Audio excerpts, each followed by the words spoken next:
म्हणजे जे देवेंद्र फडणवीसने नाही केलं ते यांनी केलं। यांना तिरस्कारच आहे मराठ्यांचा। या सरकारला मराठ्यांचा तिरस्कार आहे। फक्त मराठ्यांच्याच हाताने मराठ्यांवरती त्यांना वारं करायची होती। जर सुरेश धस भेटला असेल तर 100% गोरगरीब मराठ्यांच्या काळजावरती वार केला त्याने। विश्वासघात माणसाला गोड बोलून नेऊन कधीच फसवू नये। समोर सांगावं मी तो तोंडात हाणणार आहे। गोड बोलून नेऊन फसवणं म्हणजे खूप मोठा दगा झाला।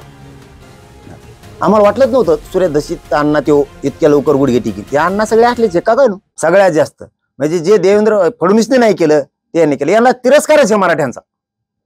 या सरकारला मराठ्यांचा तिरस्कार आहे। फक्त मराठ्यांच्याच हाताने मराठ्यांवरती त्यांना वारं करायची होती। जर सुरेश धस भेटला असेल तर 100% गोरगरीब मराठ्यांच्या काळजावरती वार केला त्याने। कुठेतरी तुम्हाला असं वाटतंय का की सुरेश धसांनी आता विश्वासघात केला भेट घेऊन? अरे विश्वासघाताला दुसरा काही शब्द आहे का? मी आणतो जरा।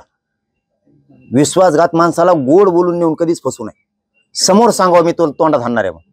गोड बोलून नेऊन फसवणं म्हणजे खूप मोठा दगा झाला।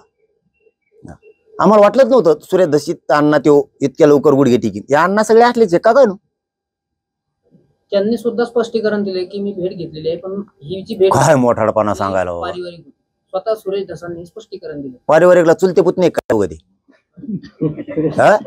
पारिवारिक भेट चुलते पुतणे पारिवारिक भेट माणसं मारून टाकलेत कचाकची धन।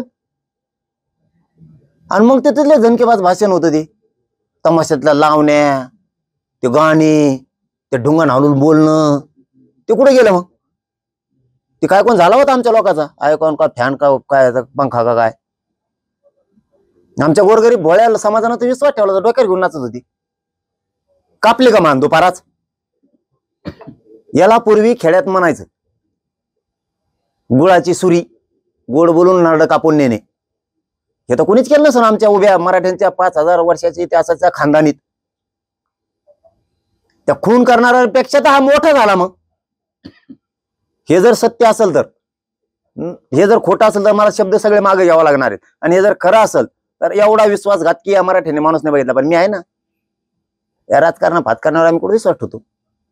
पठ्ठ्या आहे ना, कोणाची बी अवलाद येऊ दे, कोणाचा बाप येऊ दे, मॅटर दबून देत नाही मी। कोणी पण येऊ दे, कसले हरामखोर अवलाद उभे राहू दे। राजकारणासाठी मराठ्यांचा वापर करून मराठी संपवत आहे काय? सुट्टी नाही। चलो धन्यवाद, बघतो काय काय ती।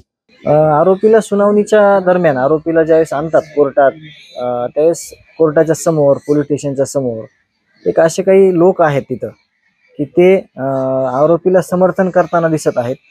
आणि जे पीडित कुटुंब आहे त्याला एक दाखवण्याचा प्रयत्न करत आहेत की त्या आरोपींसोबत आम्ही आहोत। यातूनच स्पष्टीकरण होतंय, पुढे स्पष्ट होतंय की यांना कुठेतरी आम्हाला भीती दाखवायची।